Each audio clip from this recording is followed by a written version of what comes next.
This week on UnScripted, it is time to talk again about CM Punk. He has made his return to Fox, not WWE, to Fox.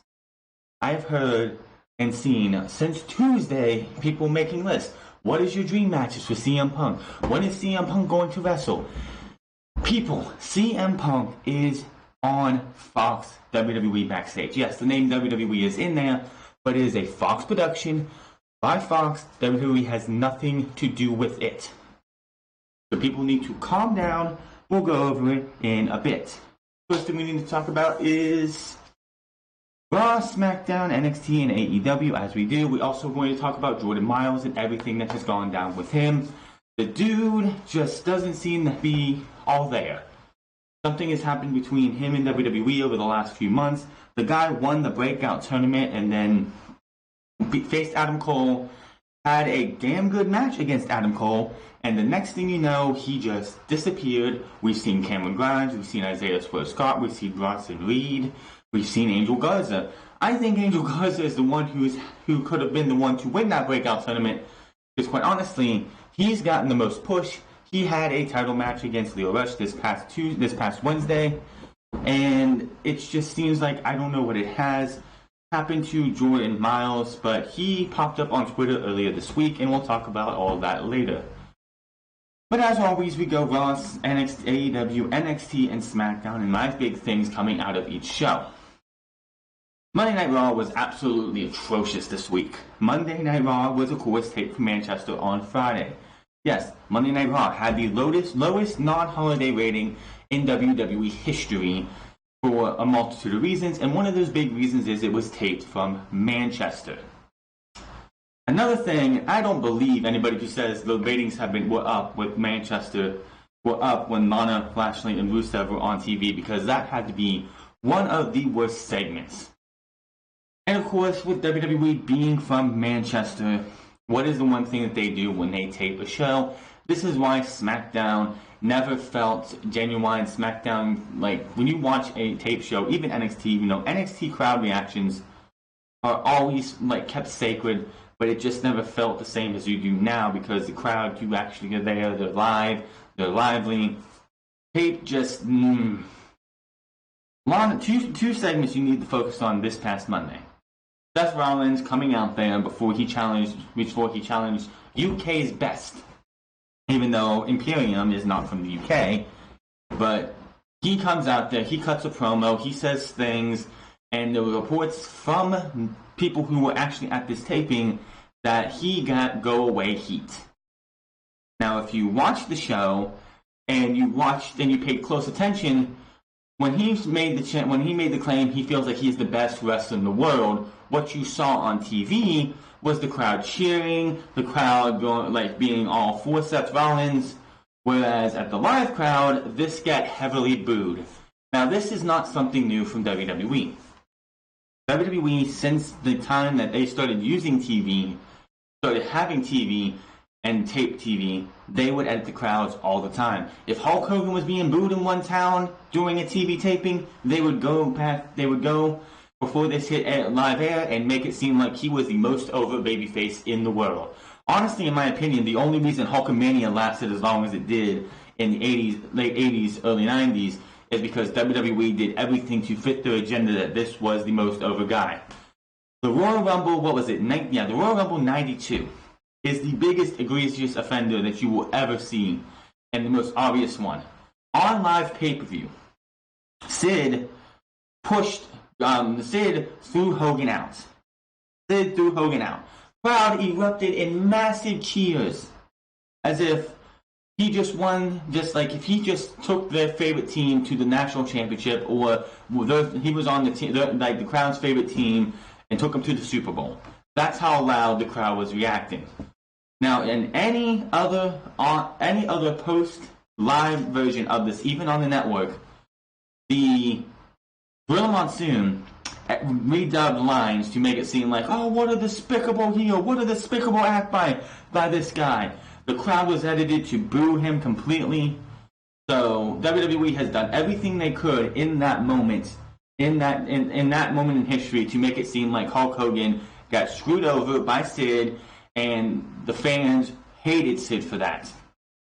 That is one of the most obvious, egregious injustice that you hear nowadays that you will have. And the only way I think you can actually probably hear a live feed is if anybody uploaded it on the YouTube. I don't know if there was a chance of that, but if anybody who taped it when it was live in the early 90s, if taping was available back then, to us, I don't know, I was 2 in 92. I was actually 1 when the match happened. But any other thing that you see, DVDs, TV, network, anything, kids getting booed instead of cheered. They did this so many times with Roman Reigns from 2015 to last year because they had to try and fit the agenda that Roman Reigns was the most over guy in the company, and he wasn't. He was hated. What you see for Seth Rollins this year is what Roman got for 3.5 years. And here's the thing that Seth Rollins and Roman don't seem to get. Roman Reigns took this heat, took this go-away heat, like on the chin. He held his shield up. He held the company flag and just kept going with it. And he did not ever blame the fans. He never took it out on the fans. He never said, "Oh, the fans just it's what have you done for me lately?" They just go on the internet and cry if they get something they want. They just go and cry about it anyway. Seth Rollins has shown that he is more of a pussy than Roman Reigns. I even said this a couple weeks ago that Roman Reigns, we shit on Roman so much as a fan base for years.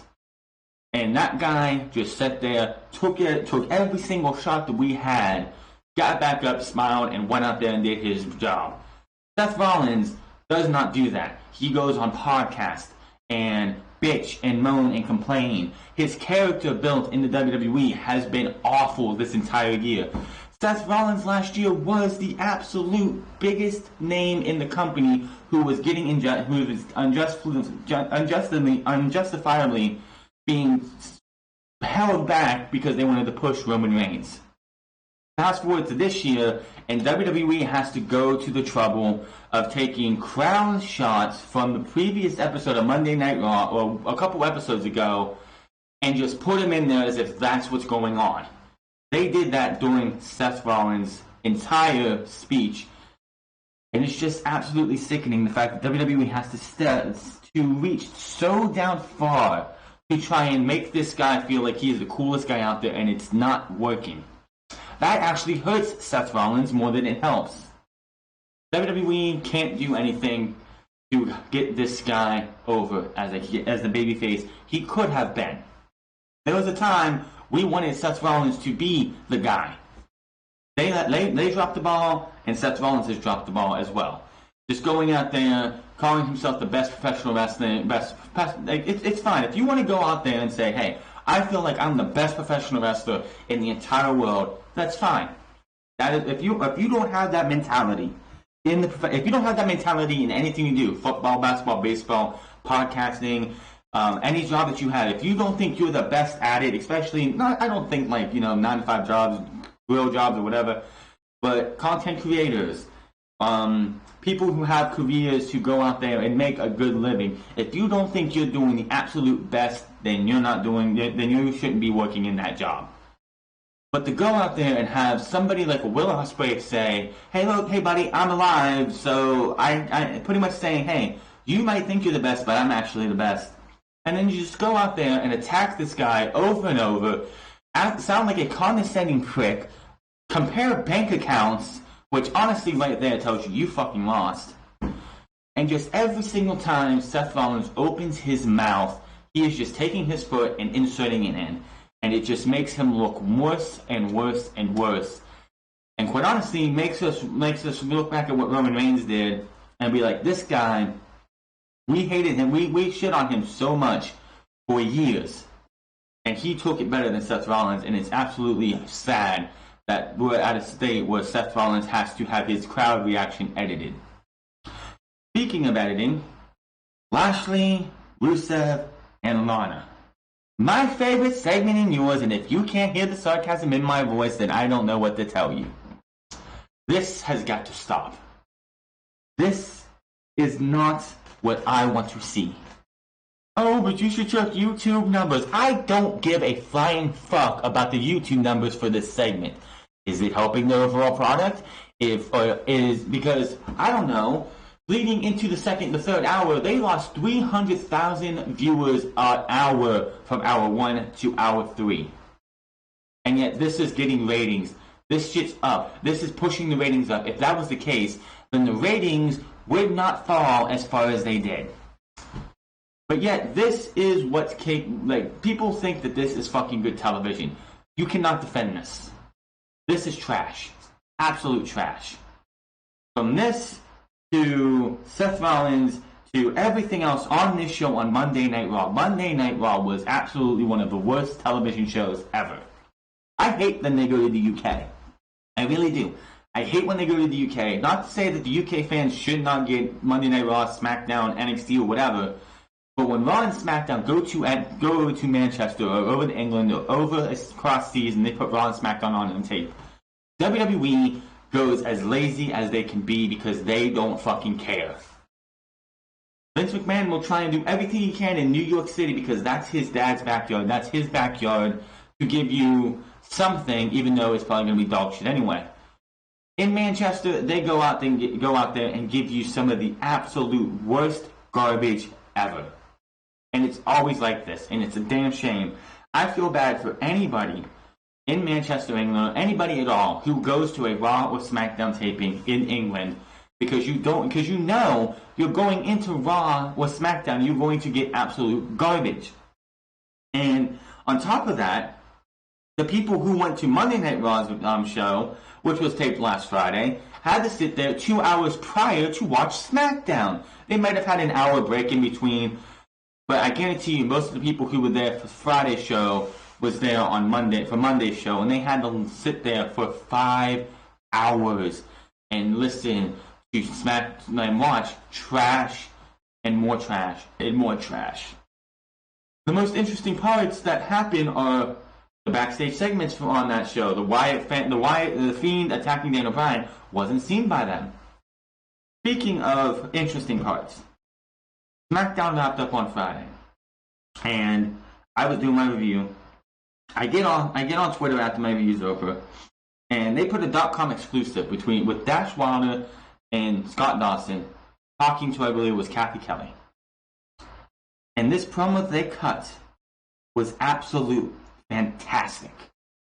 How this stuff is not put on SmackDown and Raw. I don't get how Monday Night Raw and SmackDown's promos are just absolute garbage. But then we get a .com exclusive, and I'm sitting here watching this, and I'm like, why isn't this on TV? Why is this not on my TV? Why do I have to sit there and go and fumble through and look through your social medias to find the real gold? The passion that came out of these two and how great that they sounded, it was like, this is what we want to see. And I'm going to actually do this. I haven't played audio on here in a while. If I can get this thing to load, I'm going to actually play this promo because this was fantastic. If I can get this thing to load. We're so close to capturing the SmackDown Tag Team tonight. That is until the Undisputed Era surprise attacked both themselves and the New Day.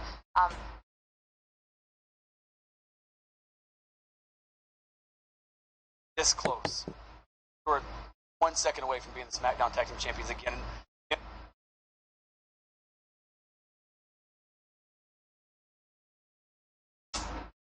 Okay, I don't know what's going on, but hold on for a second. I need to... We're afraid of that. They couldn't handle that because they know that we're the SmackDown Tag Team Champions, that we're walking the Survivor Series. Undisputed Era. We're going to beat Viking Raiders, and that terrifies them. Very core, Kathy. That's what's running through my head right now. They're cowards. They can't face the rival because they know down inside that we're better than them.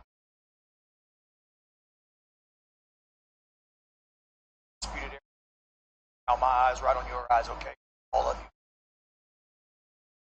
Our ass. It is the revival. We've said it for the last 7 years. Absolutely. Tag team. Built your home. We built your home brick by brick, and we best tag team that company's ever seen. Match of the year, tag team of the year, time NXT tag team champion. So dear to us, we take professional wrestling seriously. Take it. A couple of things above it, and that's my family, that's God, and it's Undisputed Era. Don't forget the Bible. Top guys.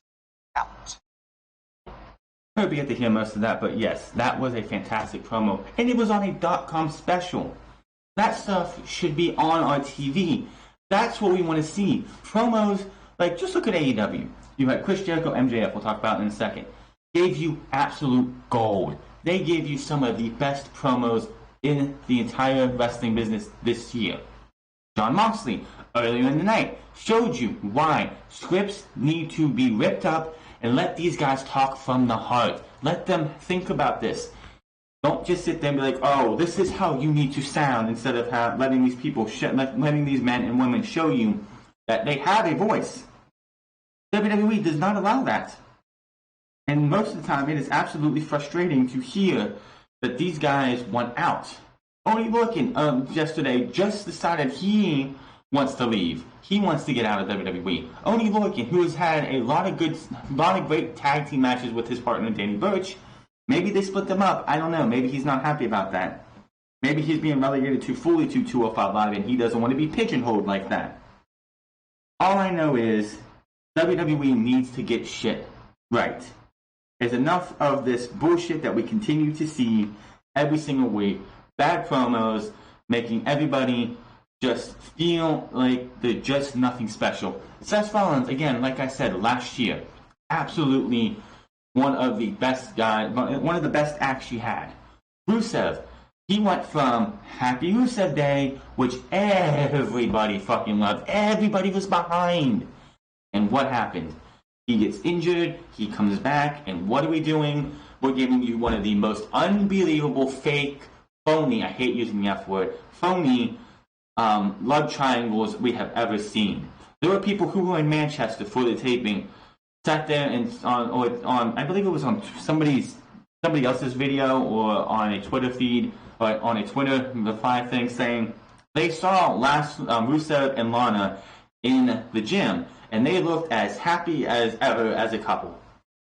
When you have people doing that and seeing that, I want people to take pictures of that and put it on Facebook or on Twitter, on social media, and be like, listen, I don't believe this entire Rusev Lashley and Lana shit because I see this in real life. I'm done with the whole Lashley, Lana, Rusev stuff. It's not part of my reviews. It's not going to be. It's just garbage. Monday Night Raw, again, suffered the lowest ratings outside of a non-holiday special for a bunch of reasons, and we'll get into that later. AEW, on the other hand, on this coming Wednesday, coming up this Wednesday, I believe it's Matt Jackson, who is, like, Nick Jackson's the one injured, right? Whichever one is going, the one who's not injured in the Young Bucks is going up against Ray Phoenix this coming Wednesday. This past Wednesday, Jon Moxley went out there, beat Michael Nakazawa like that. Then he gets the mic, says, I told you on Saturday I wasn't lying. I told you I was going to go out there, take Kenny Omega to the limit, make him my bitch, pretty much. And I have to be honest, Kenny Omega is one crazy son of a bitch. And he made a challenge and said that he did something I don't think anyone else would do in this company. And that would be coming up face to face me and challenge me. Jon Moxley decided he would challenge anybody in the roster, anybody at all, and said, if you are going to accept this challenge, kiss your family goodbye, have an ambulance on standby, and don't ask for any fucking apology, and left the ring. We would find out later, after the triple threat match, which turned into a single match between Peter Avalon, Shawn Spears, and Darby Allin, after Allin beat Peter Avalon when Shawn Spears was taken away by Joey Janela, so they could brawl, that he has accepted that challenge. And then next week we will have Jon Moxley and Darby Allin, along with this 12 to 15 man battle royal. The winner, the top two, we're going to go to the week after and face off in a one-on-one match for a diamond ring. Why? I don't know. I know that a lot of people mentioned about remember Cody in Ring of Honor had the Ring of Honor where he wore a Ring of Honor inspired ring and had people kiss the ring. I don't have a clue what the hell they're going to do there. But, yeah. MJF and Jericho. MJF, as we know at Full Gear, kicked Cody Rhodes in the dick and sent him down, saying it's his turn. He called himself a son of a bitch. We come here, Jericho's out there cutting a nice promo, and then MJF comes out to Cody's music. The hate that everybody gave him. It was fucking fantastic. And before they talk, and before him and Chris go back and forth, he says that Kofi is selfish. He doesn't give a damn about any of us. He knows the real Cody, while none of us really do. And that Cody wanted to keep me under his thumb, and his thumb's not big enough to keep him down. And said, Cody, I'm better than you, and you know it.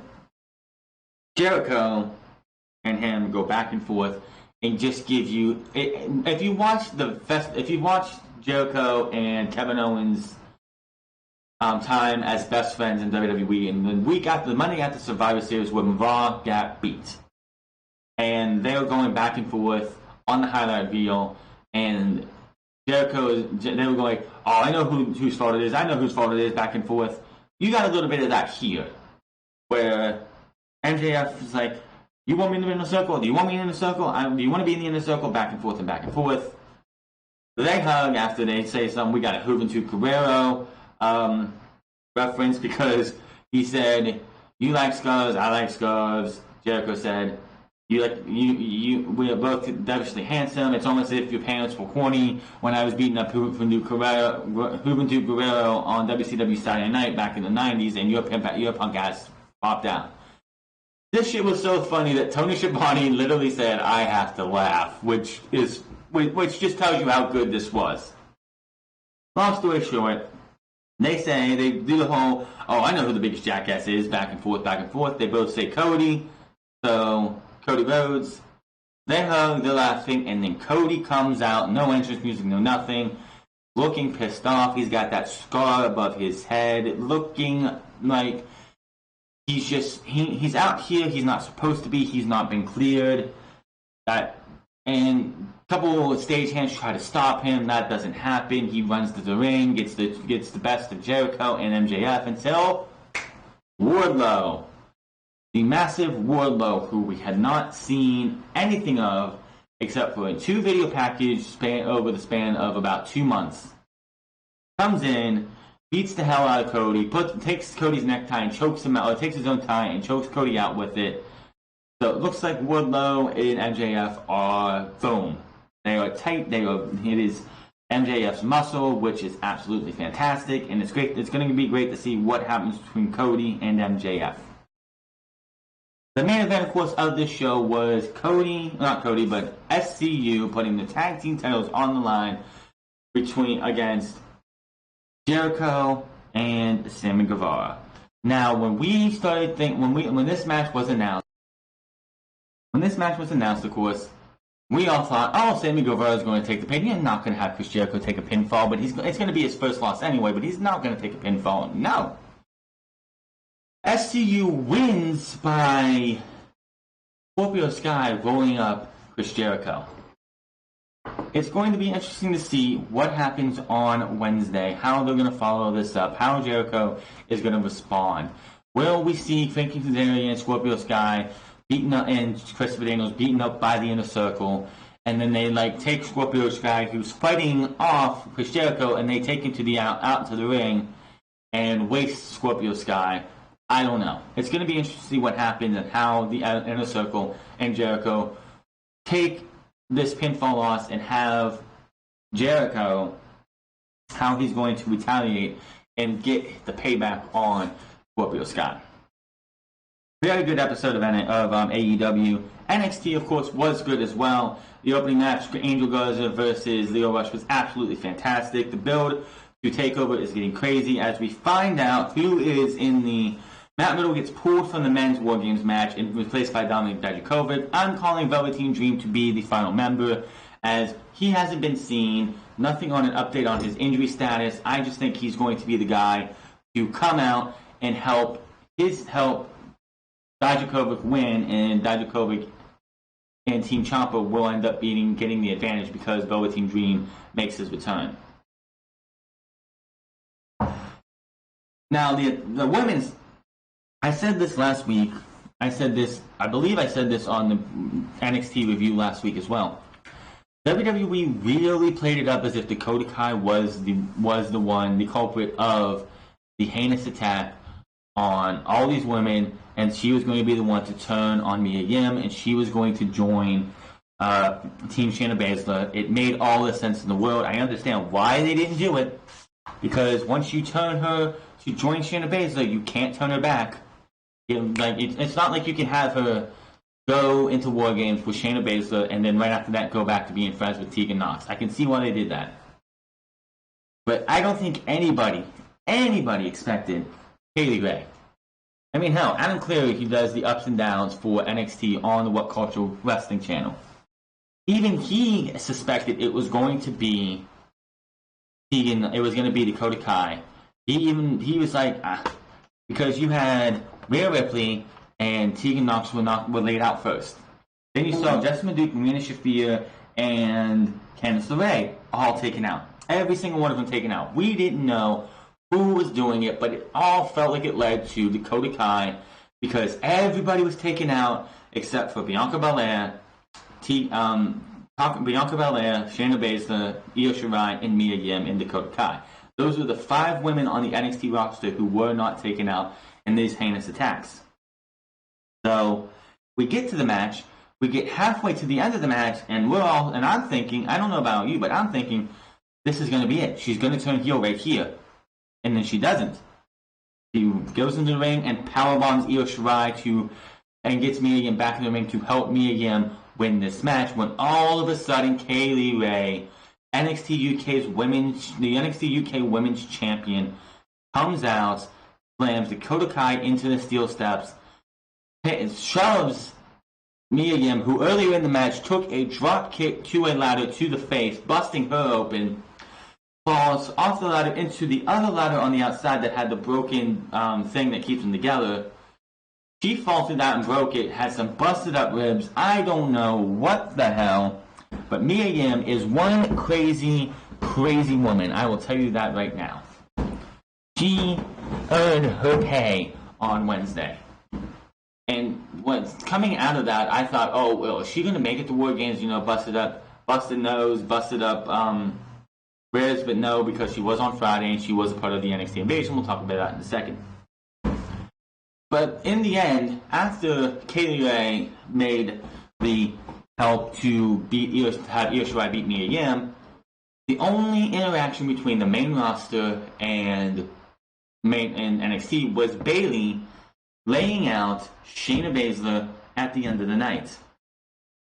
Now, I don't buy that Bayley was the only one to attack everybody.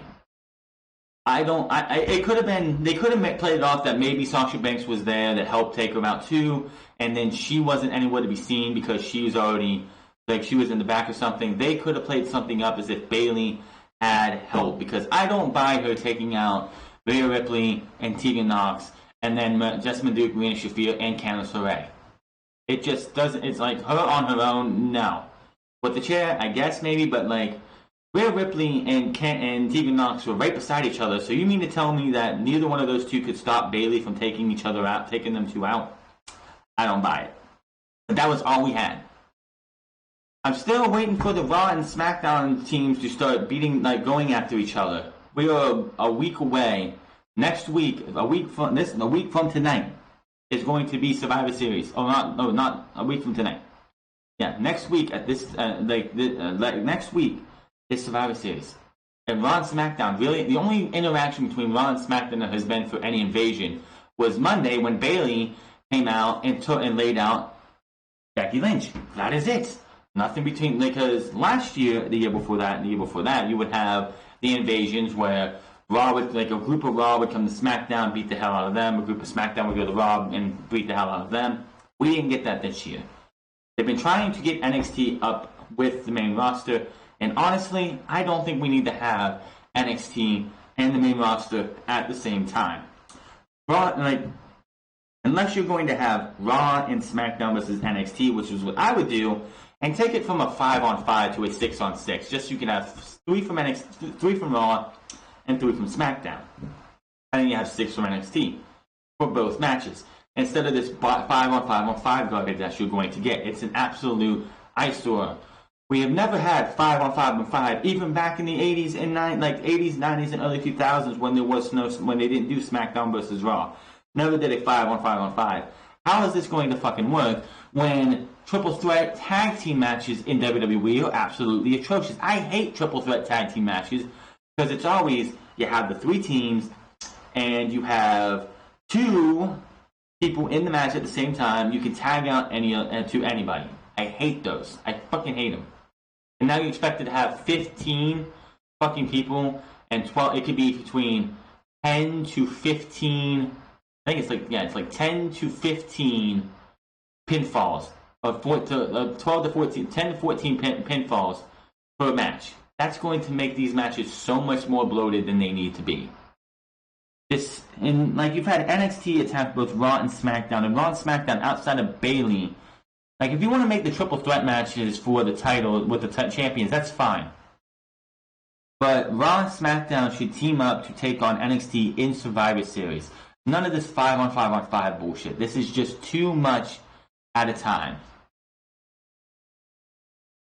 SmackDown, oh boy, SmackDown. Corbin needs to get off the mic and never talk again. This feud between Baron Corbin and Roman Reigns has stunk up the joint every single week. We got this Baron Corbin promo last week that had a barking dog head sound like a chihuahua. This week, we had Roman's theme music play with a dog, with a dog bark going like in the style of Roman's theme. And then it looked like the Georgia Bulldogs mascot walked down with Roman Reigns' vest on. Now, they could have saved this entire thing had the actual dog, the dog costume, the person in the dog costume, should have been, when Roman's music played towards the middle of a tag team match between Mustafa Ali, which you got his name back, by the way, and Chad Gable versus Rude and Ziggler.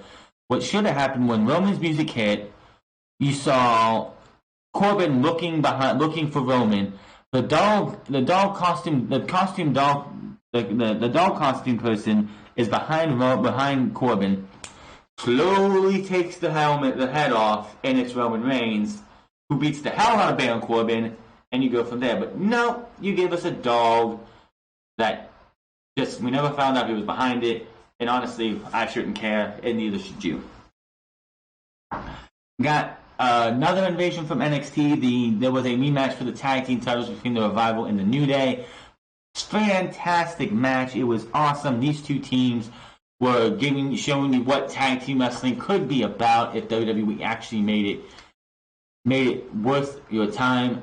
Now, Kofi, I believe it was last week, said something about him and Big E winning the SmackDown Tag Team Championships made the SmackDown Tag Team division relevant again. And I'm thinking, Kofi. Just sit there, Kofi. It's going to take a lot more than you and Big E winning those tag team titles for this division to be relevant. The tag team divisions on Raw and SmackDown have been a joke since the brand split in 2016. Yes, okay, I'm not going to say that for SmackDown. Raw has always been a joke. But SmackDown, for a minute, had the Usos when they first turned heel and started doing the Day One-ish gimmick. You had American Alpha. You had Rhino and Slater, who were absolutely just the fairy tale team that you wanted them to be. And the Wyatt family was over there too, I believe. Yes, you had the Wyatt family, who also won the tag team titles at one time. That was 4 stellar tag teams. And they actually gave you something to look forward to for those tag team titles. You had the Hype Bros as well for a minute, as you had Zack Ryder and Mojo Rawley. That was some good television too, until they decided to turn Mojo Rawley heel and break that tag team up. Whereas Raw had the New Day in 2016, Enzo and Cass, which was always a failure as a tag team in my opinion. Enzo and Cass was never going to go anywhere. And I'm getting off topic here, but yeah, the tag team division has been a joke for years. Yes, in 2017 we had honestly the best feud in WWE was the Usos and the New Day, but other than that, there was nobody else. SmackDown now you have the Revival, who will hopefully be gone by this time next year. You have the New Day, and that's it. For relevant tag teams, that's it. The B team's nothing. The Usos haven't been seen since they went off TV before SummerSlam. You have nobody. But they were having a match, and it was a fantastic match, showing you why these two should be the leaders of any tag team division, these two teams. Even when my dad said the New Day carried that match, are you fucking kidding me? That match was not carried by anybody. That match was fucking fantastic. But we're getting down to the core end of it. All four men are down when Roderick Strong, Adam Cole, Kyle O'Reilly, and Bobby Fish all come out of nowhere and beat the hell out of all four of these guys. They get those licks in, they beat the hell out of them, they get out of the Dodge before the rest of SmackDown could come out and stop them. Later in the night, you had Shayna Baszler show up when Nikki Cross was supposed to take on Bayley to see if she could get on Team SmackDown. So Shayna Baszler comes out, sends Nikki Cross I don't know where, but she attacks Bayley. Bayley runs away, gets into the crowd, but Tegan Nox, Dakota Kai, Rhea Ripley, and Mia Yim all show up. My only gripe about this at this time is that they were in the same scene as Shayna Baszler when 3 of those women are going to be facing Shayna Baszler the night before Survivor Series. The biggest problem I have with Survivor Series and War Games, the fact that NXT is a part of Survivor Series this year, is that War Games is happening the night before. Now, we don't know who the men's and women's teams are for the Survivor Series teams, the 5-on-5 matches for NXT. Now, if you want to have, because Shayna Baszler is going to be in a women's match, I don't know who you're going to have. I can honestly see if Team Baszler wins that Kaylee Ray, Io Shirai, Bianca Belair are going to be on Team NXT. And if Team Rhea Ripley wins, then all 4 members of Team Rhea Ripley are going to be on Team NXT with Dakota Kai. That would be your team right there if I was going to say that, but I don't know. I'm just hoping this isn't going to be one of those things where we find out at Survivor Series who's going to be on Team NXT. Now, if War Games didn't happen, War Games happened in October, it was a standalone takeover. They weren't going to do it in November anymore. And it was done in November. And you had time to build. We would have more time to know who was going to be at Survivor Series for Team NXT for both of these matches. But we don't know still. And we have 1 NXT, 1 Raw, and 1 SmackDown left. Hell, even the women's team for Team Raw, we don't even know yet. We know that Lacey Evans, Sasha Banks, Carmella, and Dana Brooke are going to be on Team SmackDown with 1 team member left to go. But we don't know who's going to be on Team Raw or NXT for the women's, and we don't know who's going to be on Team NXT for the men's. And quite honestly, with the fact that War Games is happening before, that NXT has been trying to focus more on that than they have at Survivor Series, which they should, because that is their show. NXT, in my opinion, should not even be at Survivor Series. I don't want them to be at Survivor Series because, in my opinion, they're taking the pinfall and they're going to be the first team eliminated in every single one of these matches. They're going to get beat in every single match because they aren't Vince McMahon's shows. This is Vince McMahon's pay-per-view, not NXT. Because quite honestly, after Survivor Series is over, NXT goes to being back with NXT, Raw goes back to Raw, SmackDown goes back to SmackDown, as if they're just 3 different entities in all. There won't be invasions from Raw or NXT on either other show, and quite honestly, that's the way it should be.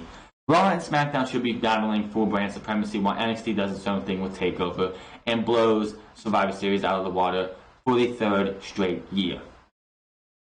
The best thing to happen on Raw or SmackDown this week was the interaction between Bray Wyatt and the Firefly Funhouse and Daniel Bryan. Should this match be happening already? No. This is a Royal Rumble-esque type match. This is a match that deserves a lot more build than a week. this match is going to be, because these guys have so much history. Right before the Yes movement really got to where it was, you had Daniel Bryan being beaten up and attacked to join the Wyatt family. He joins the Wyatt family eventually for about 2 weeks. That I felt like they rushed to end as it was. And then you go back to that Raw. I don't remember when it was, but it was in January. It was a cage match. I believe it was a cage match, tag team match. Bray Wyatt and Daniel Bryan, which Daniel Bryan in the suit that in the Wyatt family garb that he was wearing actually fit him. Just saying. But in that cage match, which I believe was, I don't know if it was a tag team match or if it was a cage match between those two, and Wyatt wanted him to lay down. But Bryan ends up turning on Wyatt, and the crowd just erupted. I think they could have got that to go another week or two, but I don't remember if that was the week before I don't remember if that was a week or so before the Royal Rumble, but in my opinion, it was one of those things that it was one of the best moments in Monday Night Raw history. I still don't know why it isn't a part of the top, in the top 10 of WWE moments on Raw. When they did the Raw 25 thing last year, I don't think it ever got mentioned in the top 25, which is absolutely ridiculous because that was an awesome moment. But Daniel Bryan and Bray Wyatt, this should be building a lot more. Honestly, in my opinion, because there's so many matches happening at Survivor Series, WWE could piss off their fans because they love doing it. You book this to not happen. You book this to where Bray Wyatt takes out Daniel Bryan in the back. The Fiend gets a hold of Daniel Bryan in the back, lays him out, takes him out, Man of Claws him out. The match never happens. The match gets pushed back or whatever, and we get time to build. In my opinion, I think this needs to be built a lot longer than a week and a half. If it wasn't for Crown Fools, we probably would have got The Miz versus Wyatt. Because the original plan was Daniel Bryan was supposed to beat Shinsuke Nakamura for the Intercontinental title, which, honestly, I'm not going to complain about a Daniel Bryan versus Roderick Strong versus AJ Styles match. Not one bit. Take my fucking money. And The Miz was supposed to face The Fiend. And honestly, I could be mad about it, but they could pick worse. I honestly think they could pick worse. Would it be a great Universal Championship match? No. Would it be the main event? Probably, even though I think Rey Mysterio versus Brock Lesnar should be your main event because it's for the WWE Championship, a title that actually has more prestige and has a better chance of not being killed than the Universal Championship. Of course, Bray Wyatt brought us a new Universal Championship and made it blue. It is now blue. The WWE stripe, the stripe that's below the WWE logo is no longer black. It is red like the WWE Championship, as it should be. And I just wonder why, when they had the premiere episode of Backstage and Bray Wyatt was going to show off the Fiend's Universal Championship, why they didn't just make it blue then? Why did they wait till SmackDown to make the change for the championship? All I know is the blue looks way better. It's not a fucking eyesore. That red championship belt was awful. Making it blue actually made it look a lot better. People are wanting and clamoring for a Fiend-inspired WWE Championship, Universal Championship, but I would not fucking do that if I was WWE. But I'm looking forward to Bray Wyatt versus Daniel Bryan. I'm hoping this is not a one-off, but I'm hoping we don't get some kind of fuck finish like we did at Hell in a Cell, something you cannot defend. Maybe Bryan wins the match by disqualification. Maybe Fiend wins it by disqualification, getting us another match. We'll have to wait and see. I do not think this is going to be the last time you see Bray Wyatt versus Daniel Bryan. I hope I am right on that. And before we get into CM Punk, let's talk about the ratings for Monday Night Raw, NXT, AEW, and SmackDown. Monday's taped episode of Raw featured more of WWE Survivor Series build, plus Ricochet, Randy Orton, and Humberto Carrillo versus the OC. Drew a 2.058 million viewers, according to Showbuzz Daily. This is down 3.6% from last week's 2.136 million viewers, which was live for the post-Crown Jewel episode and the lowest non-holiday viewership in modern show history. Modern show history, of course, means, I believe, from Raw 1000 when they went to 3 hours. This week's show's first hour was at 2.358 million viewers. Last week's was 2.351. The second hour drew 2.063, which is down from 2.207 from last week. And the final hour drew 1.753 million viewers, down from 1.849. You know what time Lana, Lashley, and Rusev showed up on your TV? About 9:50. That segment bled into the final hour. I don't want to hear anyone say, oh, the numbers were up in the quarterly. I don't buy that bullshit. If that was the case, then the viewership might have fell, but they wouldn't have been at 1.753 million viewers in that third hour. 26% drop from hour 1 to hour 3. And yet, people want to say that Lana, Lashley, and Rusev are a ratings draw. If they were a fucking ratings draw that fucking mattered, this rating would not be this bad. I hope it continues to fucking fall. It's so bad that when we get to the holiday episodes, it's at below 1 million. The way they're going, that's going to fucking happen, and I'm just going to sit there and be happy that it did. This is the lowest third hour viewership of all time, including holiday episodes. It is also the biggest hour 1 to 3 drop in show history. Yes, this does count show history because there were 3-hour episodes of Monday Night Raw back before they went straight to 3 hours. That was what their Raw specials used to be. They would have 2 hours episodes, but then they would have Raw 15 years of Raw or something. It would be a 3-hour special. Or Raw Trump would be 3 hours. Something like that. Raw was hurt by Monday Night Football, which garnered its largest audience of the season at 15.978 million viewers. Raw was 10th for the night in viewership on cable, behind Monday Night Football Game on ESPN, Monday Night Kickoff, Sports Center at midnight, Hannity, Tucker, Carlson Tonight, Sports, Rachel Maddow, The 5, Special Report in the Ingram Angle. The NFL Monday Night Football Game between the Seahawks and the 49ers topped the night in viewership at 1849 demographic with a 15.978 million viewers and a 509 rating.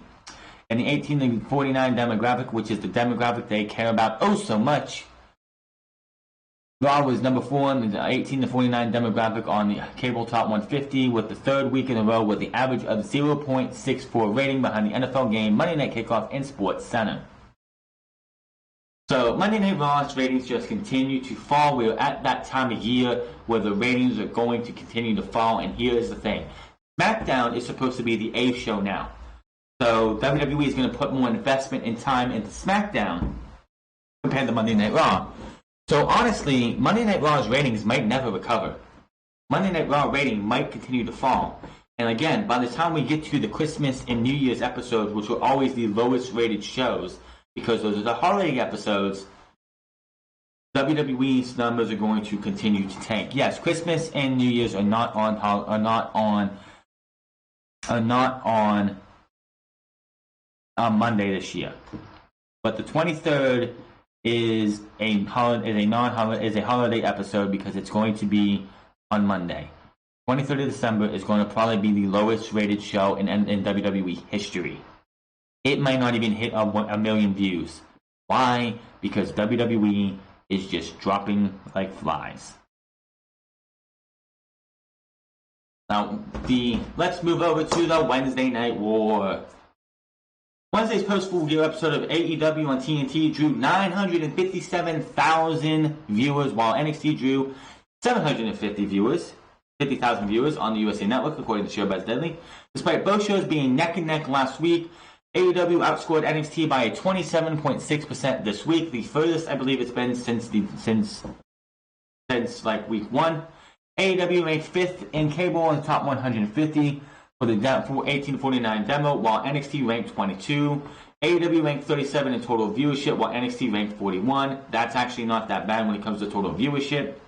Last week's episode of AEW drew 822,000 viewers and ranked 8th in the cable top 150 and 31 in viewership. Last week's NXT episode was right behind them at 813,000 viewers and ranked 12th in the cable top 150. AEW drew 4.43 rating in the 18 to 49 demo, topping NXT's 2.25 rating in the same demo by 72%. Last week's AEW episode was at 0.35, while the demographic while NXT was only at 0.30. The games between the Warriors and the Lakers on ESPN topped the night with 18-49 demo at number 1 with a 0.86, but just 1.9 million viewers. Hannity on Fox topped the night on K1 viewership with 4.426 million viewers, but ranked 11th on the cable in the top 150. The Country Music Awards on ABC at 8 p.m. topped the night in viewership on network TV with a whopping 11.270 million. The awards also topped the night in network TV in the demo, 1849 demo, with a 2.0 rating. This is one thing that WWE seems not to learn a lesson. Last week, the reason that AEW almost got passed up by NXT was this. On the week beforehand, when that entire Saudi Arabia thing happened, SmackDown was invaded by NXT because they had to be. They had to be. So, we go into Monday. We have another somewhat invasion of NXT.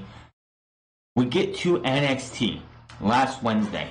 What is the very first thing Marvin Ellis shows you? The fact that the OC beat up the Undisputed Era.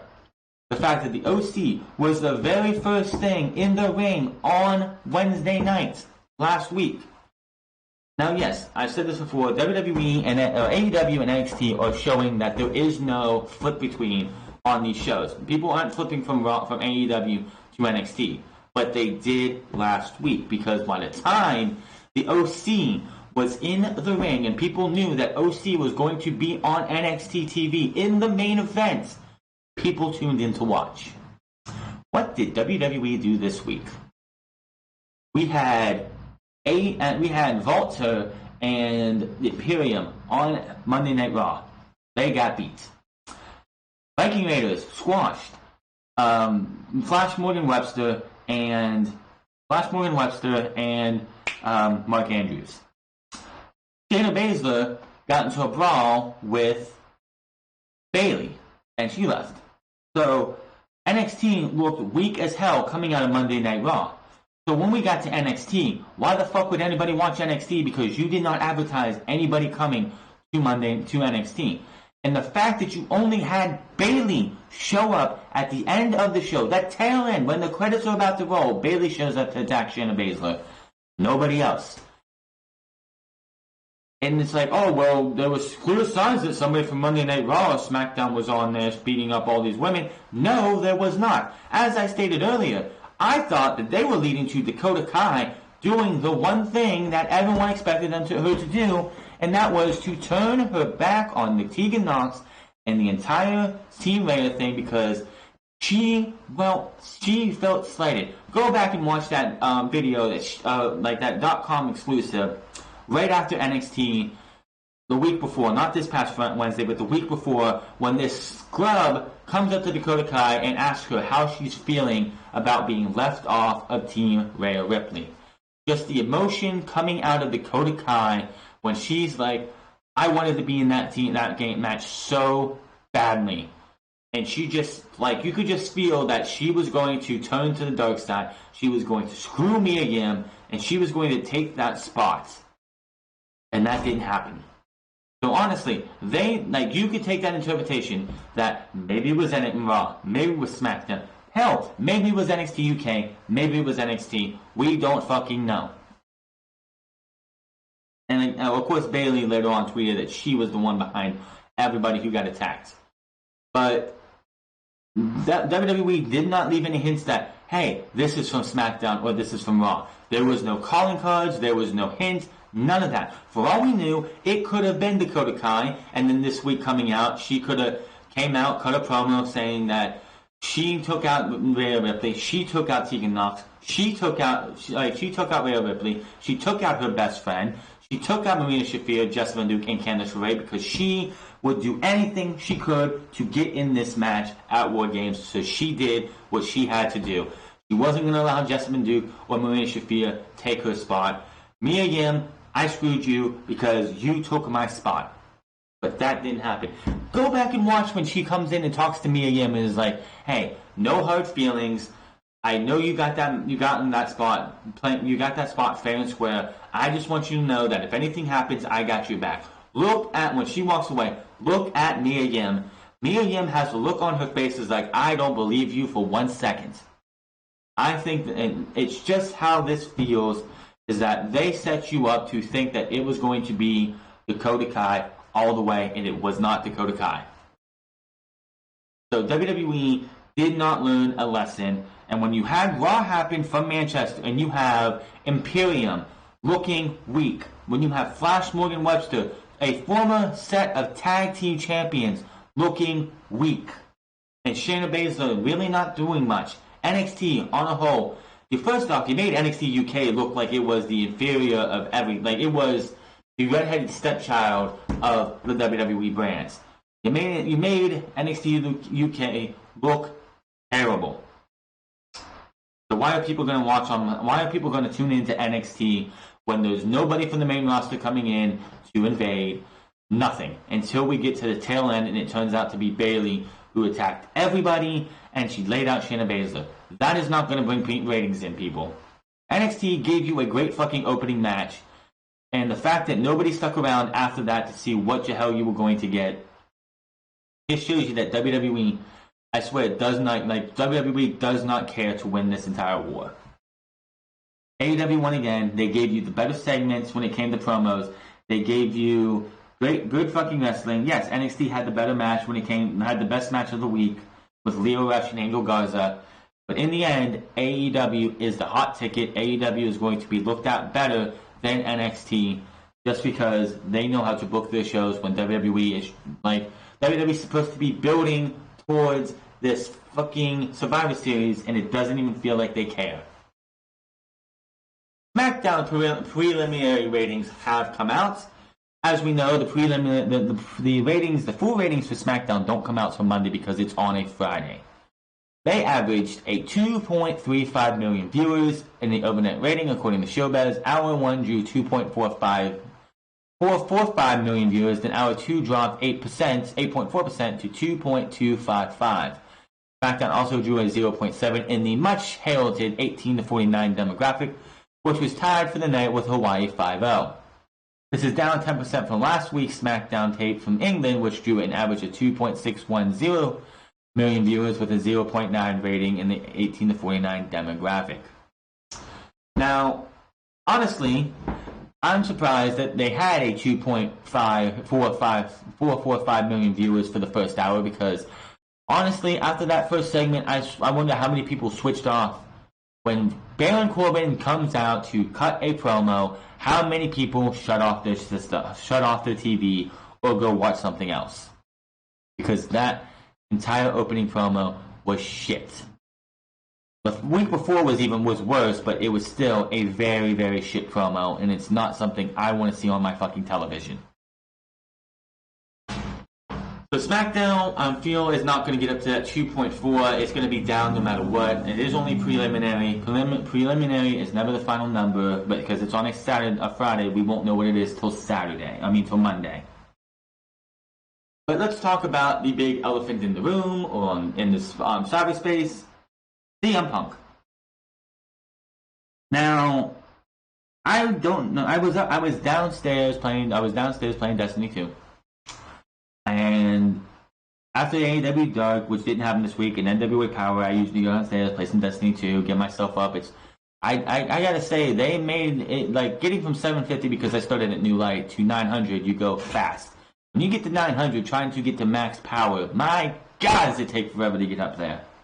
But anyway, I come back up to here, check on a couple things for Twitter, and CM Punk is trending. Why is CM Punk trending? Well, Backstage happens to be on Tuesday nights at 11, and Backstage ended with CM Punk in studio saying, "If it's as simple as this. When they think they got all the answers, I change the culture." And this was CM Punk's return. But I have to reiterate, CM Punk is not employed by WWE. CM Punk is a Fox employee. CM Punk would have never signed up for WWE Backstage if he was going to be working with Vince McMahon in WWE. He is not working for WWE. He is working for Fox. Of course, WWE is going to give Fox its blessing because people... And here's the thing. CM Punk returns, and for years, since the day he walked out, there have been chants at Raw, SmackDown, pay-per-views. Every time there was a shit segment or every time there was a shit match, you hear CM Punk. CM Punk. CM Punk. Now, people are starting to say CM Punk is sold out.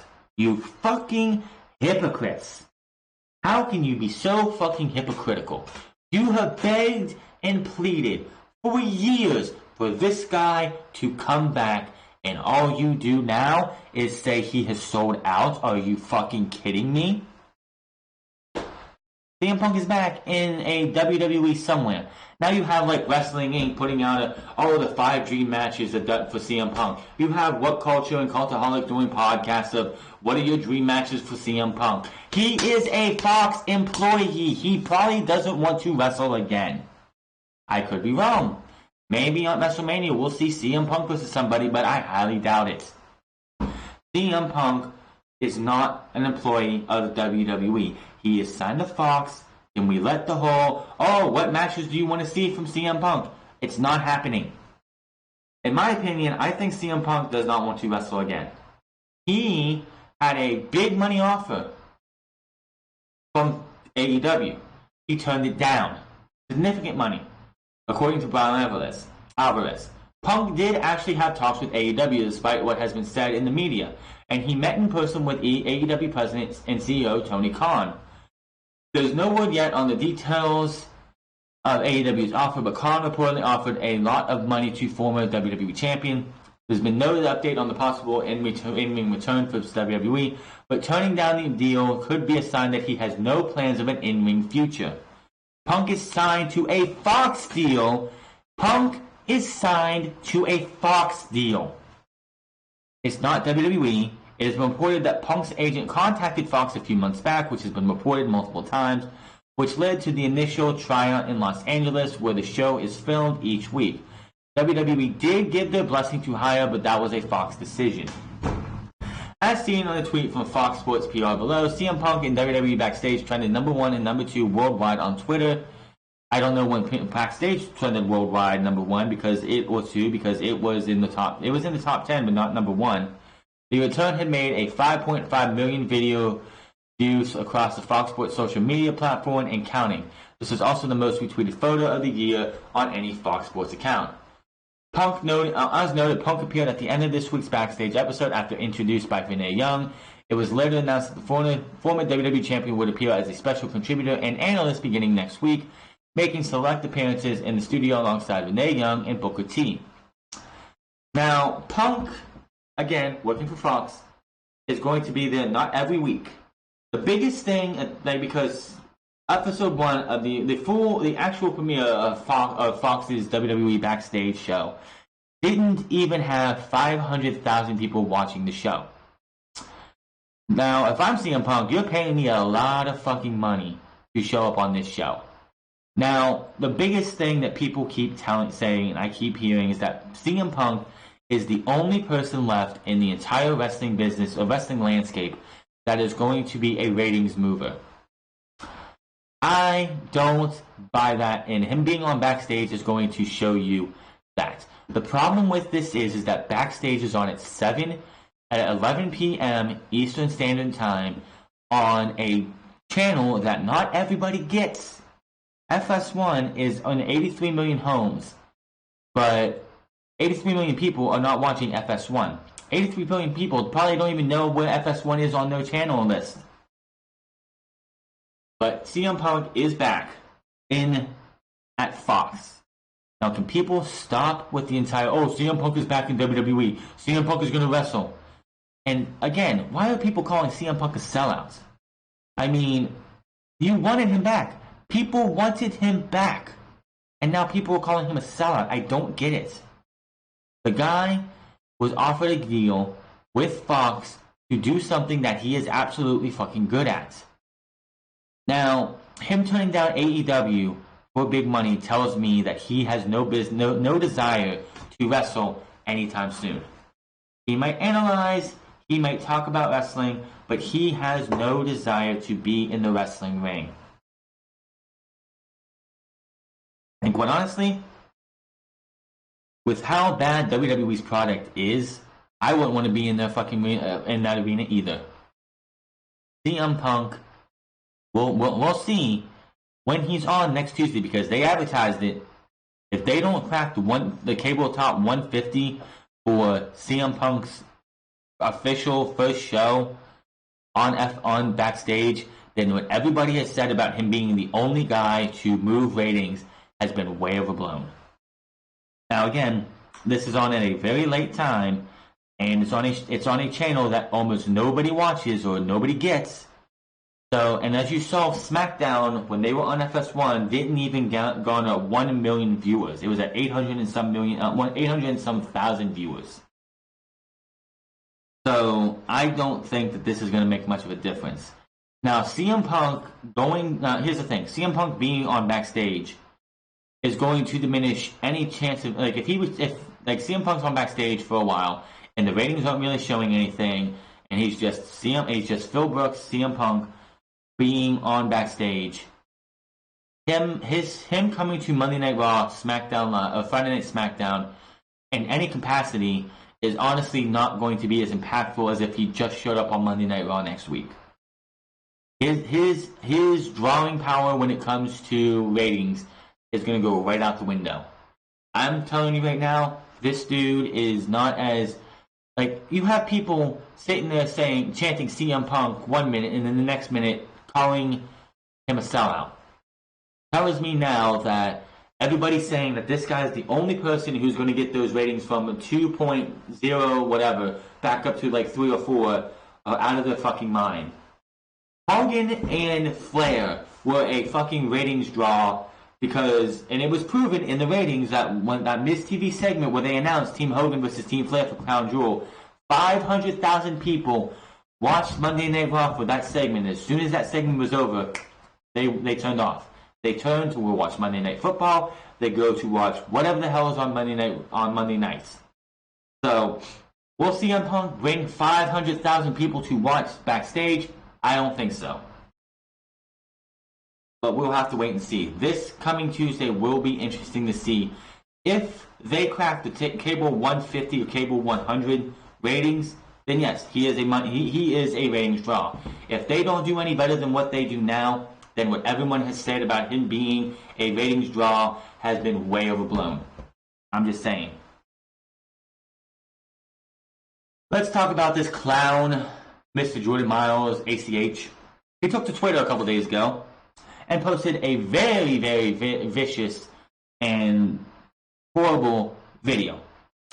It says, and I quote, "As of today, I'd like to officially announce that I quit fucking WWE. I am no longer employed. I refuse to work for racist. I fucking quit. Fuck them. I hate that fucking company and everything they fucking stand for. All they ever did was hold our people back.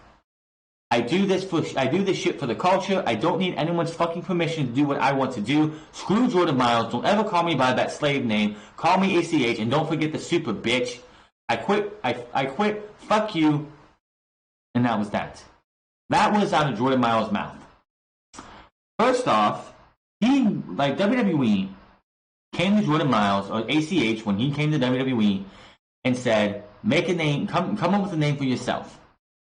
He picked Jordan Myles because he's a fan of Michael Jordan, and Myles is for Miles Morales, Black Spider-Man. So for him to say it's a slave name, you came up with the name yourself. Number 2, this is not the way to go about this. You may not be happy for whatever fucking reason. He says they hold our people back. This is at the time that when Kofi Kingston was WWE champion from WrestleMania to beginning of October this year, October 4th. Are we really holding black people back? No. Yes. Professional wrestling as a whole has had a long history of having racism. Yes, WWE itself has had a long history of racism. Remember Booker T versus Triple H in 2003, the racial overtones and the fact that Triple H won that feud. Yeah, having Vince McMahon go up to John Cena and say, keep saying the N-word and walking right past Booker T and Charnel. Yes, racism has been it has been entwined in WWE for decades. I cannot say that. I cannot say that's not a thing. But Jordan Myles, ACH, whatever the fuck you want to call yourself, you came to WWE, they hired you, they let you pick your fucking name, they put you in the breakout tournament, put you over Cameron Grimes and others to win the fucking tournament, put you in a match against Adam Cole where you were not fucking ready, and you went out there and Adam Cole helped you get through a goddamn fucking title match that was absolutely pretty fucking good, and then you just disappeared. And why? Because they had a black t-shirt that had a smiling face, a thing that looked like a smiling mouth with the words Jordan Myles as the teeth. You approved the fucking shirts. Oh, but it was on a white shirt. Somebody go to www.shop.com. Go to the t-shirt section. What is the one color that is used mostly in WWE merchandise for the t-shirts? Black. Most of the t-shirts that you see on WWE's shop are a black fucking t-shirt. When Seth Rollins comes out with his Burn It Down t-shirt, it's a black t-shirt. When Braun Strowman comes down with his Monster Among Men t-shirt, it's a black t-shirt. Yes, the New Day have their blue t-shirts because it's the fucking New Day. Roman Reigns, when he comes out with his hoodie on or his t-shirt on, what color is it? It's a black fucking t-shirt. Don't act like you didn't realize that they were going to put your design that you approved on a black t-shirt. Give me a fucking break. This video comes after Myles previously called out the company for when he claimed was a racist t-shirt design. He would go on to state that WWE does not care about black people. Myles made a tweet on November 3rd that said he will make sure that his voice and movement will be heard if he didn't hear by WWE by the next day, which would have been November 4th, and he did absolutely fucking nothing. So he must have heard from him. November 13th, this happened 4 days ago, the whole thing. The video came a few weeks after he accused the company of releasing a racist logo a supposed racist logo on his first official t-shirt. And we're not going to go over that again. WWE did pull the t-shirt from the shop as soon as Myles complained, and reportedly none of them were sold because I don't care what it looked like. The shirt looked like shit. The NXT shirts that have come out recently have all looked like shit. Completely. I don't know who's doing t-shirt designs for the NXT brand now, but those shirts look absolutely fucking atrocious. That entire Jordan Myles logo could have been a black, blue, green, yellow, teal, whatever color shirt. The design looked like shit. The Wrestling Observer newsletter points to how WWE made a mistake that was quickly rectified, but Myles went about things the wrong way. Way the wrong way. WWE officials reportedly very much tried working with Myles to help him out in the weeks before he went public with the issue. This was around the time he was no longer being seen at the WWE Performance Center in Orlando. We reported when the debacle first broke out via pre-WWE Insider that Myles had not been at the PC in recent weeks, but there has been no word yet on if that was anything to do with the unhappiness over the t-shirt design. It's worth noting that Myles, who now wants to be called by his original name in the Indies, Super ACH, is the one who originally picked out the Jordan Myles name for his NXT ring, for NXT, and a video rant that Myles was his slave name and he no longer wanted to be called that.